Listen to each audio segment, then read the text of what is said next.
4ல கேட்ட ஒரு முக்கியமான ஒரு கொஸ்டின். ஒரு டிவியின் விலை முதல் 30% அதிகரிக்கப்பட்டு பின்பு 20% அதிகரிக்கப்பட்டால் முடிவாக அதிகரிக்கப்பட்ட சதவீதம் எவ்வளவு? ஸோ இந்த மாதிரி கொஸ்டின் ரிப்பீட்டடா வரும். அதிகரிக்கப்பட்டு குறைக்கப்பட்டாலும் இல்லை அதிகரிக்கப்பட்டு அதிகரிக்கப்பட்டாலும் ஃபார்முலா வந்து X plus or minus Y plus or minus X Y by 100.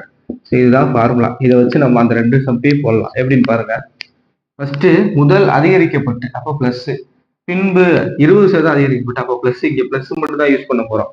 அப்போ 30% பிளஸ் 20% இன்ட்டு 30 இன்ட்டு 20, இங்க பிளஸ் போடணும் பை 100. அவ்வளவுதான்.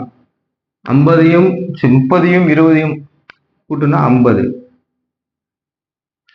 30யும் 20யும் பெருக்குனா 600 பை 100. கேன்சல் பண்ணா 50 பிளஸ் 6 56% முடிவாக அதிகரிக்கப்படுகிறது. அவ்வளவுதான், முடிச்சு. சிம்பிள்.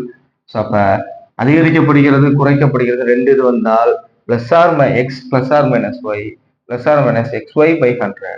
ஸோ அதுக்கப்புறம் அதிகரிக்கப்பட்டுனா பிளஸ், குறைக்கப்படுகிறதுனா மைனஸ் போட்டுடலாமா? ஸோ இந்த மாதிரி மோர் வீடியோஸ்க்கு நம்ம சேனல் சப்ஸ்கிரைப் பண்ணிக்க. இப்போ குரூப் 4 மற்றும் குரூப் 2 டிஎன்பிசிக்கான ஃப்ரீ டெஸ்ட் பேஜ் போயிட்டு இருக்கு. சேராத மாணவர் கீழே டெலகிராம் மற்றும் வாட்ஸ்அப் குரூப் இருக்கு, கிளிக் பண்ணி ஜாயின் பண்ணிக்கோங்க.